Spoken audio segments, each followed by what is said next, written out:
Hafal ya. Allahumma, kenapa? Oh ya, Allahumma inni as'aluka min khairiha wa khairi ma jabalta alaihi wa a'udzubika min syarriha wa syarri ma jabalta alaihi. Kalau itu sekali-kalinya, Pak. Sekali-kalinya pada malam pertama. Nah, jadi tidak harus setiap hari. Nah, kalau mau melakukan hubungan badan, ya, tidak harus baca itu. Itu cukup sekali pada saat setelah akad nikah, malam pertama baca itu. Allahumma ya Allah inni as'aluka, aku mohon kepadamu min khairiha, dari kebaikan istri ini, ya. Wa khairi ma jabalta alai, dan apa-apa yang kau embankan kepadanya, ya. Wa a'udzubika min syarriha, dan aku mohon perlindungan kepadamu dari keburukan istrinya. Wa a'udzubika min syarriha wa syarri man jabalta alai, dan keburukan apa-apa yang menjadi tanggung jawabnya.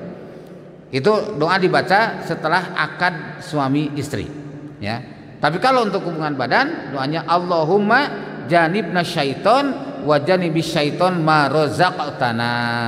Nah, maka kalimat itu ada ma razaqtana, apa yang kau rizkin. Allahumma ya Allah janibna syaiton, jauhkanlah kami dari syaiton, wa janibis syaiton, dan jauhkan setan, ya, ma razaqtana, dari apa-apa yang kau rizkikan kepada kami. Nah, jadi kalau kita hubungan dengan istri, kita baca doa itu bukan untuk mendapatkan uang. Rizki di situ adalah anak yang solih dan solihah. Masih pada hafal nggak? Alhamdulillah. Kalau belum hafal, nanti mohon kepada takmir masjid untuk, ya, membuatkan di fotokopi, diratakan supaya betul-betul jadi ibadah. Tadi sudah disebutkan bahwa berhubungan dengan istri dengan cara yang halal adalah dapat pahala, ya. Baik. Nah, kemudian ucapan cerdas Nabi sallallahu alaihi wasallam, kalimatnya tadi, bukankah Allah telah menjadikan bagi kalian jalan untuk bersedekah? Ini ketika sahabat merasa kesulitan, aduh gimana ya, saya saum sama, sholat sama, tapi kita tidak bersedekah, sedih lah gitu ya, tidak punya kelebihan apapun dibandingkan orang kaya. Tapi begitu oleh Rasul diberikan informasi ini, mereka pun bergembira bahwa ternyata orang miskin pun bisa bersedekah. Ini pertanyaan retoris, ya, yang tidak perlu jawaban. Nah, semua amalan yang disebutkan dalam hadis tadi, yaitu zikir, amar ma'ruf nahi mungkar, hingga hubungan intim, termasuk sedekah. Akan tetapi sedekah di sini ada yang bernilai wajib, ada juga yang bernilai sunnah. Sedekah tersebut ada yang bernilai manfaat kepada orang yang banyak atau muta'addi. Nah, ada juga yang kemanfaatannya hanya pada diri sendiri atau qasir. Contoh yang bernilai qasir yaitu bacaan tasbih, bacaan subhanallah, alhamdulillah, Allahu akbar, la ilaha illallah, itu untuk diri kita sendiri.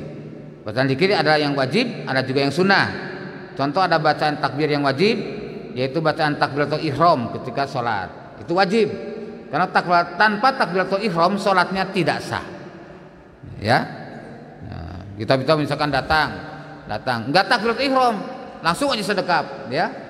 Nah, itu tidak sah sholatnya, karena takbiratul ihram termasuk perkara yang wajib. Nah, sedangkan takbir, zikir, tasbih, tahmid, dan takbir pada pada zikir pada sholat itu hukumnya sunnah, ya. Jadi kalau selesai sholat kita baca subhanallah 33, baca takbir, tasbih 33, tahmid 33, dan takbir 33, itu adalah sunnah, ya. Jadi bukan wajib seperti takbiratul ihram tadi. Dan kalau kita masih dalam kondisi normal, ya, sebaiknya gunakan tangan ini. Ini 33 tangan ini, betul nggak Pak? Saat ini 33. Gimana caranya? Ini yang 4, ini isinya 28. Jadi dibuat 7. Nih, 1, 2, 3, 4, 5, 6, 7. Ya, satu jari 7. Subhanallah, subhanallah, subhanallah, subhanallah, subhanallah, subhanallah, subhanallah, 7. 7 kali 4, 28. Ini jadi 5, ya. Subhanallah, subhanallah, subhanallah, subhanallah, subhanallah, 5. Jadi 28 tambah 5 berapa? 33. Ya, itu lebih praktis, ya. Kecuali kalau kita sudah pelupa, ya, maka tidak mengapa menggunakan tasbih, ya, menggunakan alat kalau kita sudah sering lupa. Tapi kalau kita dalam kondisi masih normal, maka sebaiknya gunakan tangan ini, karena ini akan menjadi saksi di yaumil qiyamah nanti, ya. Nah, kemudian amar ma'ruf nahi mungkar, ya.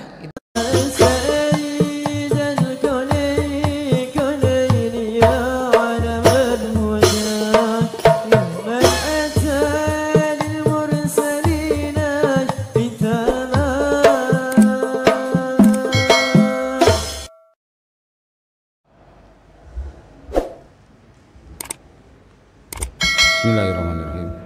Assalamualaikum warahmatullahi wabarakatuh. Alhamdulillah wasyukurulillah, ma sya'allahu kan wa ma lam yasha' lam yakun, la haula wa la quwwata illa billah. Asyhadu an la ilaha illallah wahdahu la syarikalah, wa asyhadu anna Muhammadan abduhu wa rasuluh. Wassalatu wassalamu ala Rasulillah wa ala alihi wa ashabihi wa mawala. A'udzu billahi minasy syaithanir rajim. Ya ayyuhalladzina amanu taqullaha haqqa tuqatih wa la tamutunna illa wa antum muslimun. Amma ba'd. Fa inna asdaqal hadits kitabullah wa khairul hadi hadi Muhammad sallallahu alaihi wasallam wa syarrul umuri muhdatsatuha. Hadirin jamaah salat subuh Masjid Al-Fajar yang Allah muliakan, mari kita awali majelis ini dengan baca doa menuntut ilmu. Bismillahirrahmanirrahim. Rabbi zidni ilman, Allahumma anfa'ni bima 'allamtani wa 'allimni ma yanfa'uni warzuqni ilman yanfa'uni. Amin.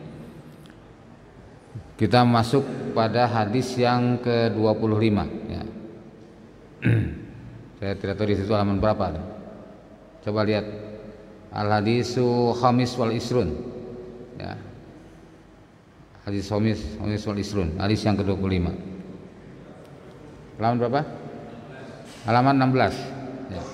Di halaman 16 ya, yang batik halaman 16.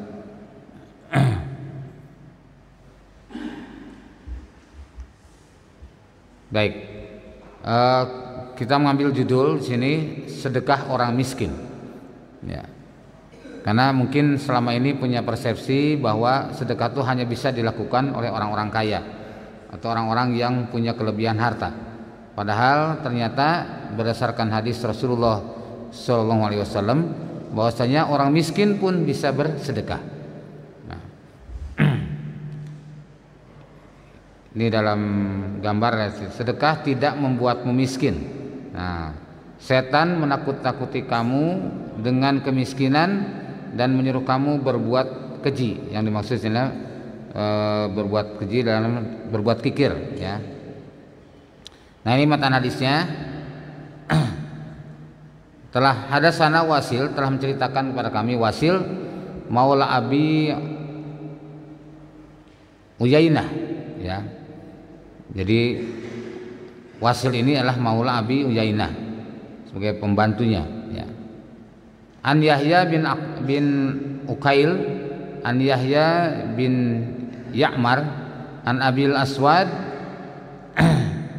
Ad-Dili, an Abi Dzar. Nah, jadi sanad ini dari Abu Dzar. Anna nasan min ashabin Nabi sallallahu alaihi wasallam, bahwa sungguhnya orang-orang atau manusia dari sahabat-sahabat Nabi sallallahu alaihi wasallam, qalu, mereka berkata, lin Nabi sallallahu alaihi wasallam, kepada Nabi sallallahu alaihi wasallam, ya Rasulullah, wahai Rasulullah, dhahaba ahlud dusur bil ujur ya, telah pergi atau telah berangkat ahli dusur, orang-orang yang punya harta, dengan berbagai macam pahalanya. Yusalluna kama nusalli, mereka salat seperti kami salat. Wa yasumuna kama nasum, mereka pun saum seperti kami saum. Wa yatasaddaquna bifuduli amwalihim, tapi mereka bersedekah dengan kelebihan harta-harta mereka.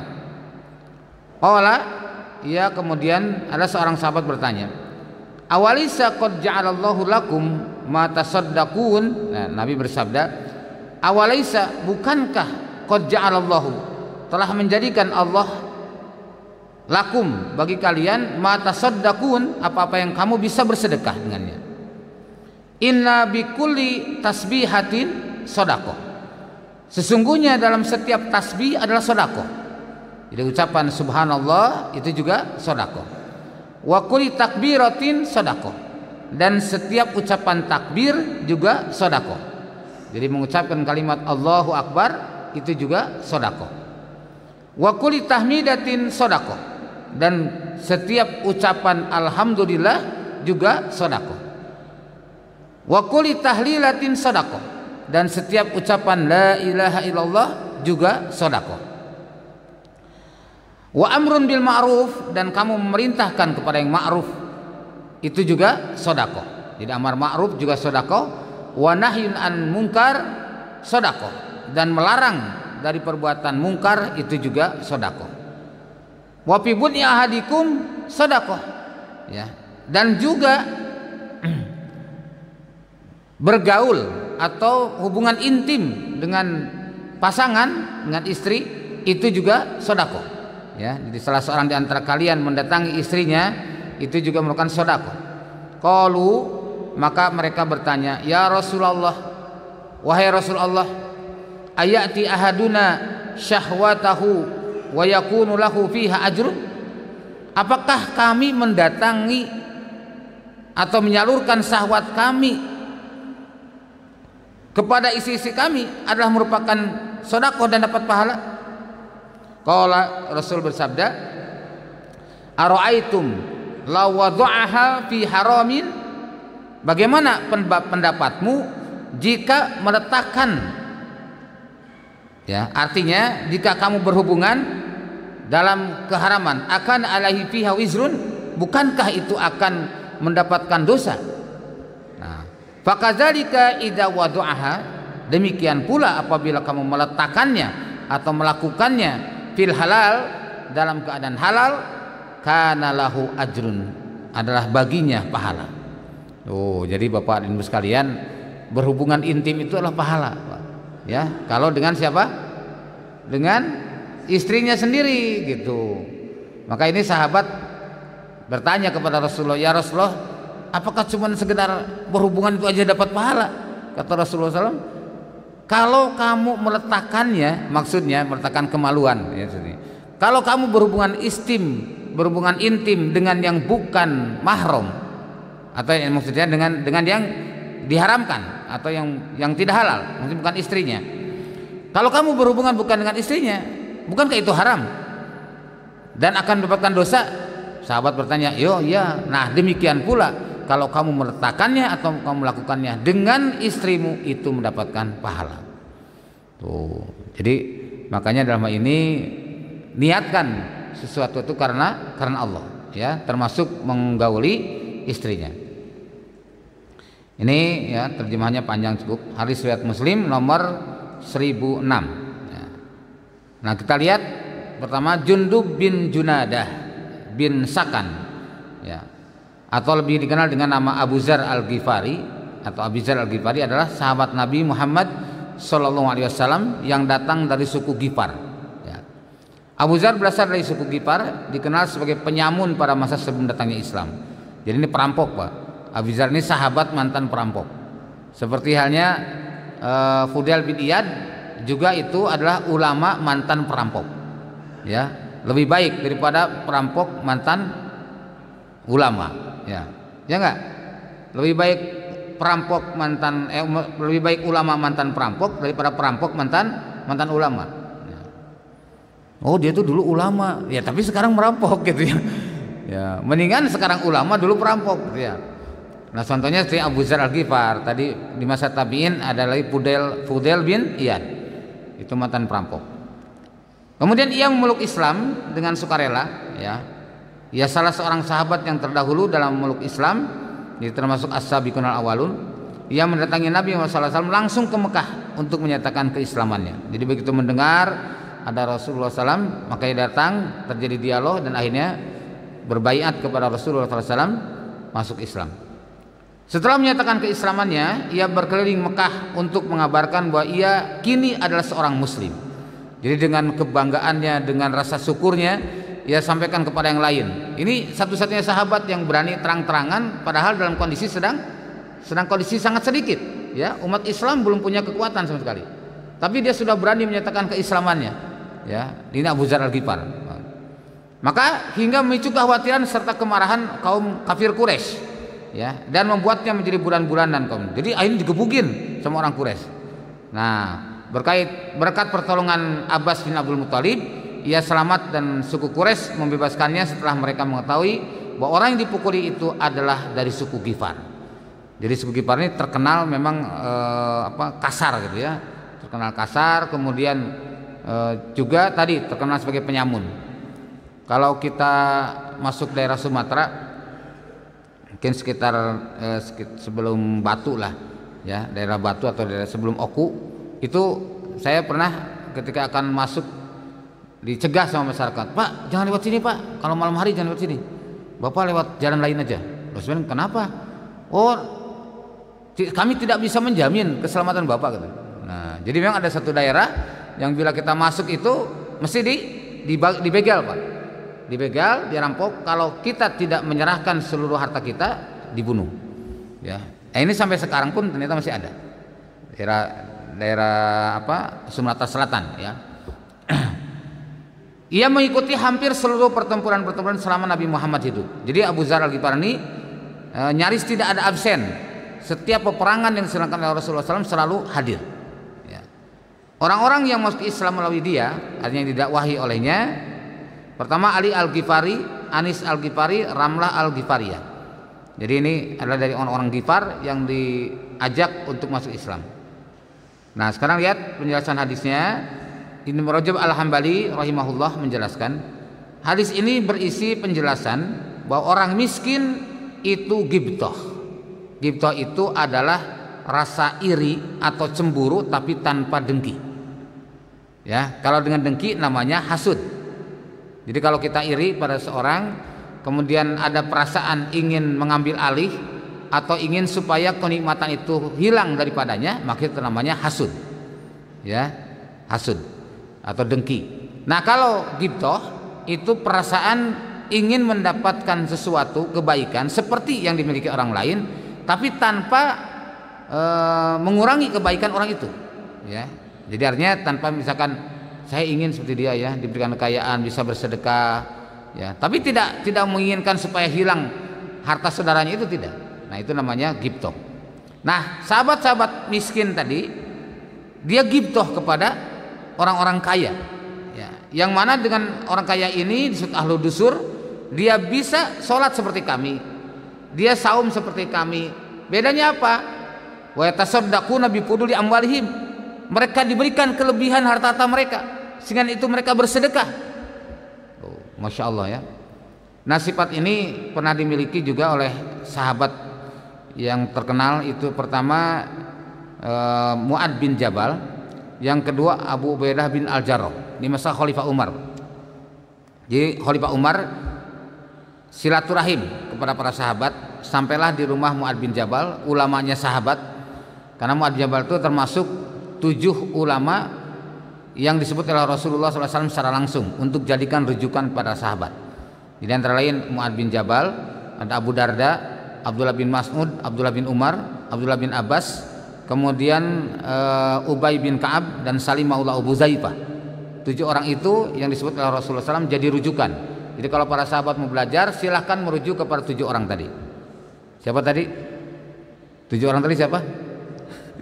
Pertama Mu'ad bin Jabal, ya. Yang kedua Abdullah bin Abbas, ketiga Abdullah bin Mas'ud, kemudian Abdullah bin Umar, ya. Kemudian Abu Darda, lalu Salim maula Abu Zaifah, kemudian Ubay bin Ka'ab, ya. Itulah sahabat-sahabat yang oleh Rasul direkomendasikan atau diberikan dijadikan rujukan oleh para sahabat. Rasul merekomendasikan atau menstempel ini sahabat-sahabat yang dijadikan rujukan. Nah, para ikhwan rahimakumullah, waktu itu Khalifah Umar silaturahim ke rumah Mu'ad bin Jabal dan Abu Ubaidah bin Al-Jarrah. Abu Ubaidah bin Al-Jarrah ini adalah komandan perang yang menggantikan posisi Khalid bin Walid di masa Khalifah Umar. Jadi Khalid bin Walid itu jadi pemimpin, jadi komandan perang di masa Rasul dan masa Abu Bakar. Di masa Khalifah Umar digantikan oleh Umar bin Khattab, ya, dengan Abu Ubaidah bin Al-Jarrah. Nah, ini 2 tokoh besar di masa sahabat. Lalu kemudian Umar datang ke rumah mereka. Ternyata di rumahnya sangat-sangat sederhana, ya.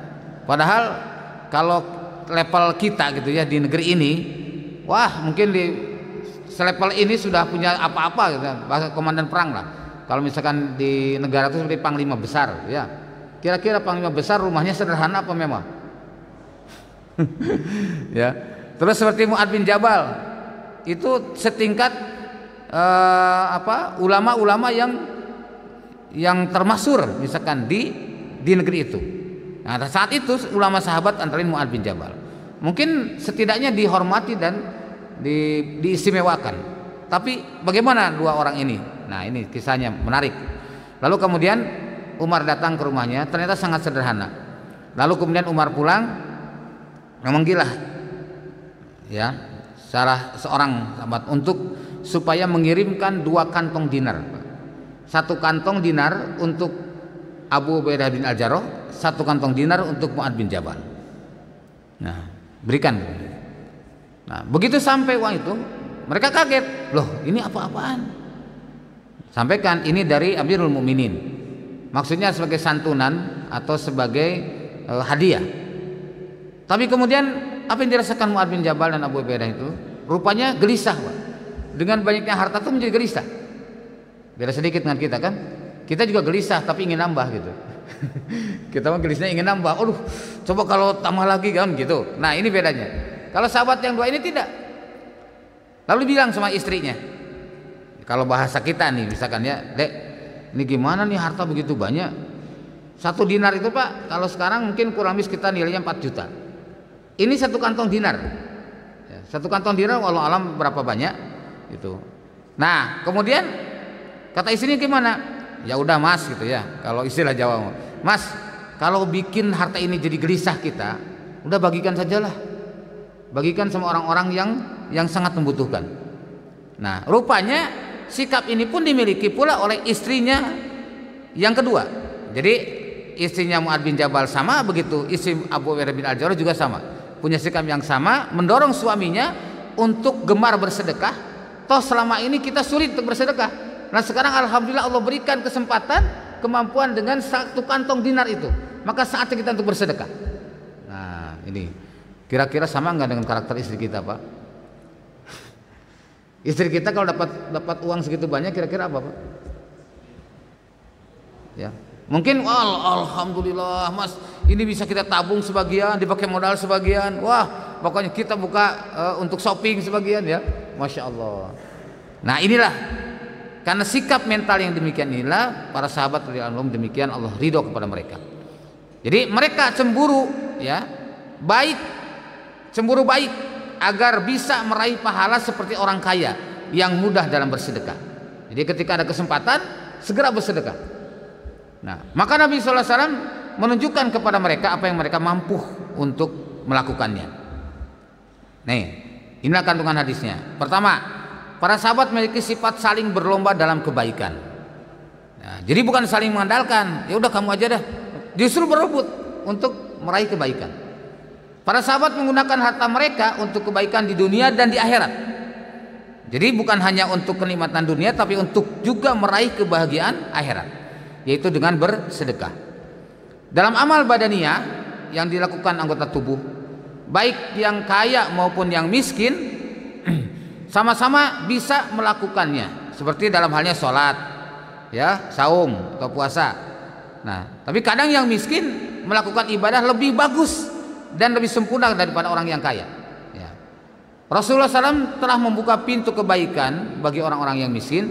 Antara lain pintu kebaikan tersebut dengan sholat dan puasa, dengan zikir, amar ma'ruf nahi mungkar, hingga hubungan intim dengan pasangan yang halal.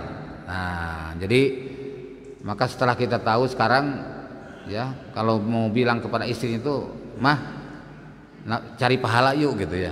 Nah, mah cari pahala yuk gitu. Nah, istrinya udah paham kalau dia ikut ngaji ya. Oh, cari pahala, ayolah misalkan cari pahala. Makanya berdoa. Masih hafal kan, Pak? Doanya masih hafal ya? Nah, gimana doanya? Doa kalau hubungan intim itu gimana? Apa masih hafal? Hafal nggak doanya? Lupa? Nah, boleh ya? Coba baca 1, 2, 3. Allahumma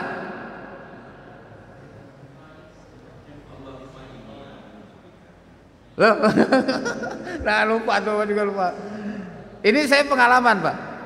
Waktu saya ceramah di Malaysia, di Kuala Lumpur, itu ada satu komunitas muslimin dari Indonesia yang jadi TKI. Dia biasa buka proyek bikin real estate di Malaysia. Itu sekelompok ada 50 orang, ada yang 35 orang gitu. Nah, kalau waktu itu saya yang 50 orang, saya tausiah di tempat itu. Begitu lihat, ini loh, kok anaknya banyak-banyak ya gitu. Ini anaknya lahir di sini. Oh iya, Ustaz, lahir di sini. Ada yang 3, ada yang 5 anak itu. Padahal masih muda-muda. Ya, pasangan muda-muda tapi anaknya sudah banyak gitu. Nah, terus saya tanya, ini waktu berhubungan suami istri pada baca doa enggak? Nah, ada yang bilang, enggak Ustaz. Ada yang baca artinya. Apa bacanya?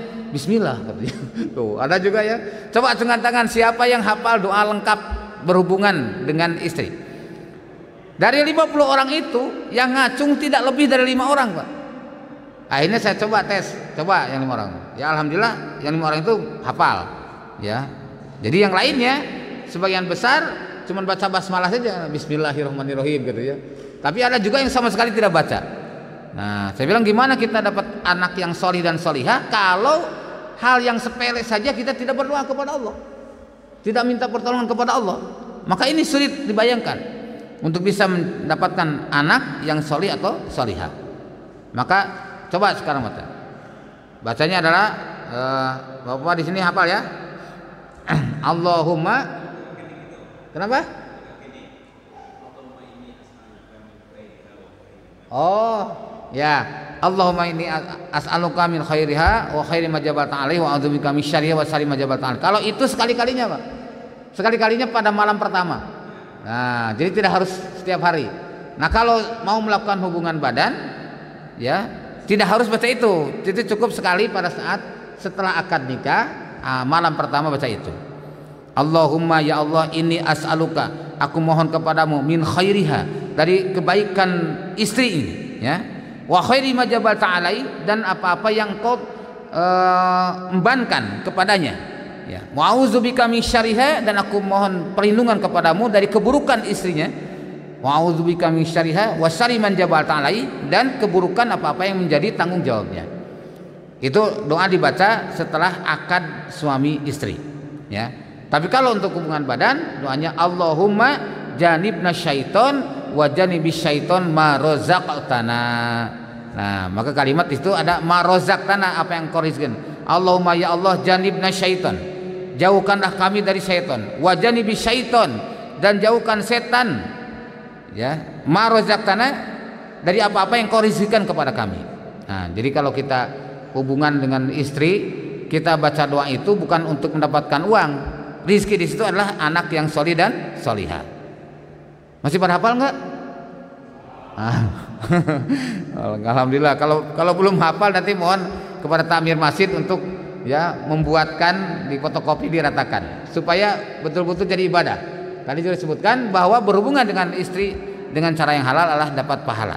Ya, baik. Nah, kemudian ucapan cerdas Nabi SAW, kalimatnya tadi, bukankah Allah telah menjadikan bagi kalian jalan untuk bersedekah?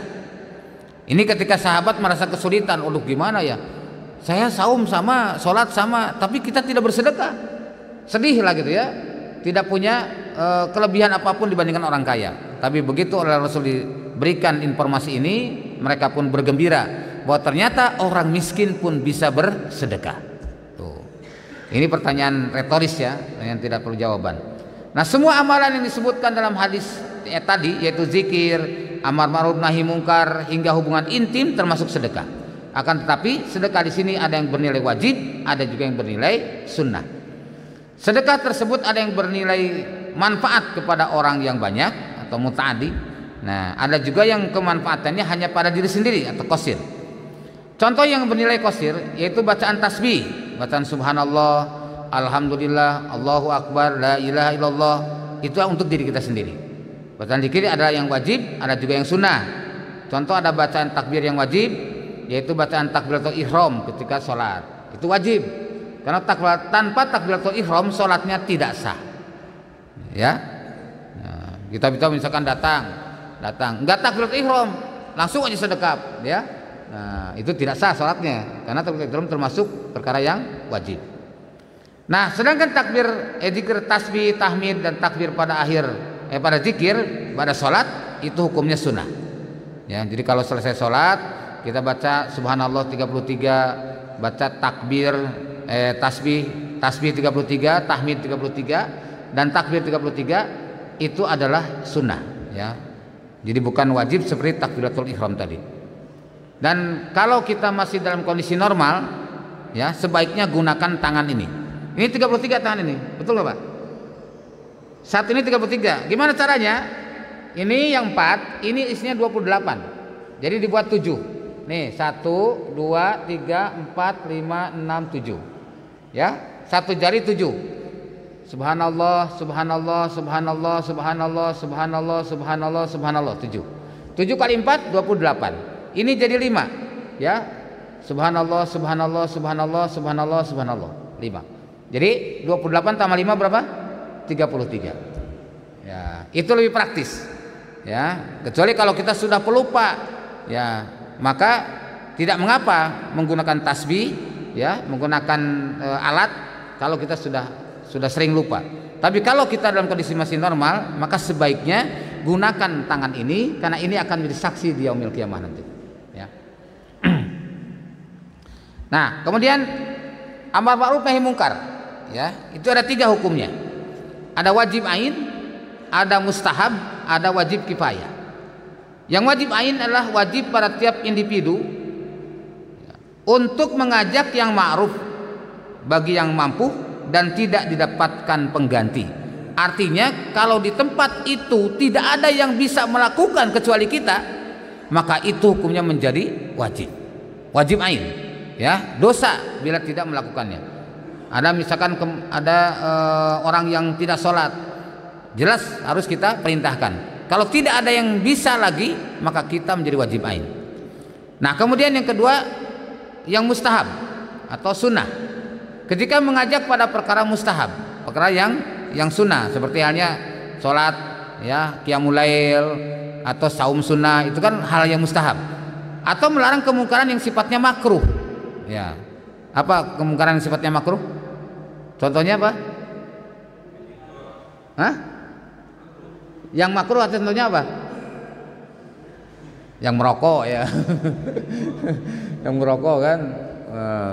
Mamnu tadhin katanya, dilarang merokok di pom bensin. Kalau di Timur Tengah kan mamnu tadhin, dilarang merokok. Nah, itu makruh kan, artinya walaupun memang di kalangan ulama itu ada yang menyebutkan makruh, bahkan ada yang sampai menyebutkan haram, ya, karena ada beberapa faktor. Nah, kemudian wajib kifayah, wajib bagi sebagian dan sudah mencukupi. Contoh sholat jenazah, ya, termasuk juga belajar ilmu waris, belajar ilmu kedokteran, belajar ilmu teknik, itu semua juga bisa masuk dalam kategori fardu kifayah. Karena kalau tidak ada, orang akan menjadi sulit. Contoh misalkan di satu tempat tidak ada yang bisa waris, maka saat itu menjadi wajib kifayah. Misalkan nih jamaah Masjid Al-Fajar, ya, kalau tidak ada di sini yang bisa ilmu waris, maka ilmu waris di sini menjadi wajib kifayah. Harus ada yang mewakili. Kalau tidak akan dosa semuanya. Tuh. Kenapa? Karena kematian itu akan terus berlangsung kan? Dan setelah itu harus dibagi warisnya. Oh, masya Allah. Maka kalau tidak yang bisa waris kan tentu akan jadi repot. Maka itu menjadi fardu kifayah. Demikian pula tentang ilmu astronomi atau ilmu falak, itu juga menjadi wajib kifayah. Karena kalau tidak ada yang bisa seperti itu, akan sulit menentukan tanggal 1 kapan, akhir bulan juga kapan, tidak tahu. Maka diperlukan adanya orang yang ahli dalam falak. Nah, ini masuk fardu kifayah. Jadi bukan hanya sholat jenazah fardu kifayah itu, tapi juga termasuk ilmu-ilmu yang lain. Nah, kemudian syarat amar ma'ruf. Syarat amar ma'ruf adalah sudah punya ilmu mengenai hal yang ma'ruf yang akan didakwahkan. Jadi kita sudah tahu ilmunya. Karena bagaimana kita bisa memberi kalau kita tidak punya? Ya, punya dulu. Wah, baru kita berikan pada yang lain. Nah, kemudian mengetahui kalau orang yang didakwahi itu telah meninggalkan yang ma'ruf. Jadi kalau kita tahu si fulan tadinya rajin sholat sekarang enggak, tadinya dia rajin ngaji sekarang tidak, nah di situ kita kewajiban untuk menyampaikan dakwah kepada mereka.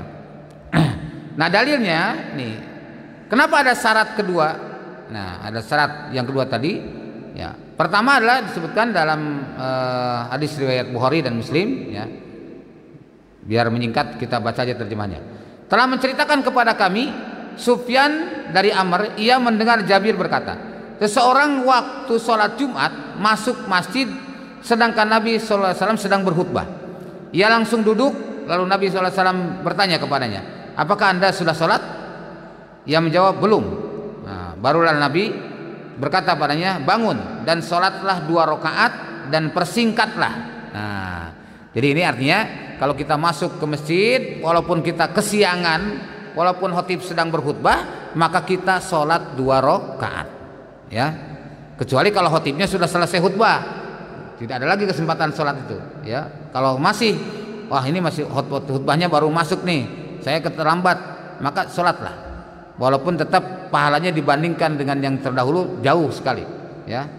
Maka Rasul memberikan sampai kriteria, ada orang seperti kurban unta, seperti kurban sapi, seperti kurban kambing ya, dan seterusnya. Ini menunjukkan bahwa betapa pentingnya, utamanya orang masuk dalam sholat Jumat lebih awal. Nah kemudian syarat nahi mungkar atau melarang dari kemungkaran, pertama adalah mengetahui sesuatu yang dilarang itu adalah kemungkaran berdasarkan dalil syar'i. Jadi kita harus tahu dulu, benar nggak ini dilarang, benar tidak ini haram. Kalau belum tahu, dikaji dulu. Jangan sampai kita hanya dengar informasi tetapi tidak punya dasar, lalu dilakukan larangan kepada orang lain, yang dilarang juga bingung. Nah, jadi bukan berdasarkan perasaan, kalau menurut saya ini kayaknya salah. Nah, jangan seperti itu ya. Hendaknya dengan dalil syar'i. Juga jangan karena kebiasaan. Contoh apa? Kalau kita masuk ke Aceh ya, yang dekat. Di Aceh itu ada teko kecil ya. Itu biasanya buat apa? Teko plastik ya. Ceret itu biasanya buat apa kalau di Aceh? Bukan buat minum ya, buat apa? Buat cuci tangan. Tuh, kalau kita tidak tahu bisa salah paham, tiba-tiba ambil gelas minum sekali. Padahal itu bukan air matang, itu air mentah. Nah lain lagi, ada seorang iwan kita mungkin kenal yang Ustadz Umar Rashid Hasan yang pernah ngisi juga di sini. Nah ketika beliau pertama kali ke Saudi, ngumpul sama para syekh, terus makan. Nah, ada air di wadah, satu wadah saya kayak baskom gitu ya. Nah, kemudian dia kocok-kocok tangan di situ. Akhirnya dilihat oleh para syekh itu. Dilihatin oleh para syekh. Kenapa? Nah, Ustadz Umar makin gelisah. Loh kok para syekh melihat saya, kenapa katanya. Nah, udah selesai makan, baru dipanggil oleh salah seorang syekh. Ya Umar, ta'al, Umar, mari. Apa kamu tahu untuk apa air itu? Di negerimu air itu untuk apa? Terus Ustadz Umar jawab, ya untuk cuci tangan katanya. Oh begitu, salah. Kalau di sini itu air minum. Nah ini Pak, jadi memang masya Allah air minum oleh Ustadz Umar dikocok. Ya. Jadi saya dengan cerita lucu juga seperti itu ya, masya Allah. Beri contoh misalkan kalau ada anak kecil, kita tepuk pinggulnya, ya, kita tepuk pinggulnya. Kalau di sini nggak ada apa-apa, coba di Saudi atau di Timur Tengah umumnya, ada anak kecil, kita tepuk pinggulnya, marah mereka luar biasa Pak. Orang tuanya marah. Kenapa? Itu diterjemahkan kita adalah homoseksual. Tuh, masya Allah. Ini faktor kebiasaan. Makanya hati-hati, kita harus paham betul tentang kebiasaan mereka supaya jangan gagal paham. Nah jadi ini bukan berdasarkan perasaan, kebiasaan, cemburu atau sekilas penglihatan, tapi harus berdasarkan dalil syar'i bahwa itu dilarang, ini haram, ini adalah bisa berbahaya, semua harus berdasarkan dalil. Orang yang ingin dilarang telah diketahui terjerumus dalam kemungkaran. Jadi kalau kita lihat, oh dia betul-betul terjerumus misalkan pada riba, ya, terjerumus kepada kemaksiatan lain, mabuk-mabukan dan lain-lain. Itu semua kita harus jelas. Nah, kemungkaran yang diingkari tidak akan berubah menjadi kemungkaran yang lebih parah. Maksudnya kalau ini kemungkaran, lalu kalau kita larang tidak akan berdampak bahaya. Ini karena ada kalanya gini, ya, dilarang oleh kita, tapi dampaknya menjadi lebih bahaya bagi yang lain. Contohnya apa? Ada orang yang misalkan dia tidak paham gitu ya dengan keburukan itu, kita larang, dia tersinggung, akhirnya dia melakukan tindakan yang lebih parah, larangan yang lain. Nah, atau contoh kecil, saya ini yang ngalaman sendiri. Saya ingin melaksanakan sunnah, Pak. Saat makan itu tidak tersisa di piring. Ya, satu saat saya makan di sebuah hajatan, ya, disebut tasakur pernikahan. Nah, saya kekenyangan, aduh saya kenyang nih, nggak habis makan. Terus sama teman saya, ya sudah sini saya habisin, kata gitu ya, karena kita sama-sama paham sunnah. Tapi rupanya pada saat itu kurang pas, gitu. Karena di tengah orang banyak, orang lihat, diambil tuh alas saya, lalu dimakan sama dia. Akhirnya orang lain melihat jijik dengan piring itu. Akhirnya banyak orang yang melepaskan piringnya, diletakkan tidak selesai menghabiskan makanannya. Ya, akhirnya kan jadi lebih parah. Betul, itu sesuatu yang memang sunnah. Tetapi ketika diterapkan dalam kondisi begitu, tidak berpikir jauh. Saya pun saat itu tidak berpikir jauh. Kalau tahu seperti itu, mungkin tidak akan saya lakukan demikian, gitu ya. Jadi teman saya itu langsung ngambil punya saya, karena saya tidak habis, dihabiskan sama dia. Orang lain yang melihat jijik perbuatan itu, akhirnya pada meletakkan piringnya. Masya Allah. Akhirnya jadi banyak kan yang tersisa. Bukan hanya punya saya, tapi banyak yang tersisa. Nah, ini pengalaman yang sangat berharga buat saya waktu itu. Jadi ternyata harus hati-hati ketika kita akan melakukan satu tindakan, jangan sampai berdampak lebih buruk. Nah, kemudian sedangkan merubah kemungkaran dampaknya itu menjadi bertambah parah. Antara lain dalilnya begini. Wala tasubul ladina yad'una min dunillah fayasubullaha adwam bighairi ilmi. Dan janganlah kamu memaki-maki sembahan orang-orang lain, sembahan mereka selain Allah. Ya, jadi kalau misalkan ada orang non muslim, ya kita maki-maki, dasar lu patung disembah, dasar lu kamu, wah, dengan berbagai celaan. Ini ternyata akhirnya dia mencaci maki kepada Allah, mencaci maki kepada Rasul dan kepada Islam. Nah, ini tentu tidak boleh. Maka harus hati-hati dalam ini, jangan sampai karena kita mencaci maki sembahan mereka, akhirnya mereka mencaci maki Allah dengan melampaui batas dan tanpa ilmu.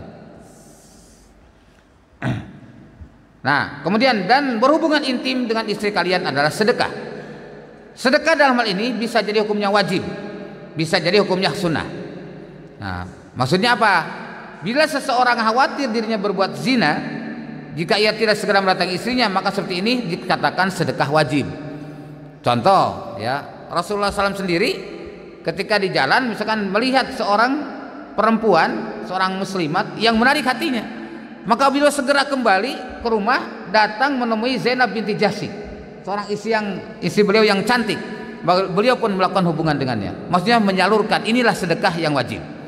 Ya, begitu juga kita kan kadang-kadang timbul libido, ya, begitu lihat jangan lantas terus jelalatan, itu kemana tadi ya si perempuan tadi, jangan begitu. Justru ingat istrinya di rumah, segera pulang kepada apa yang ada pada dia ada pada istrinya.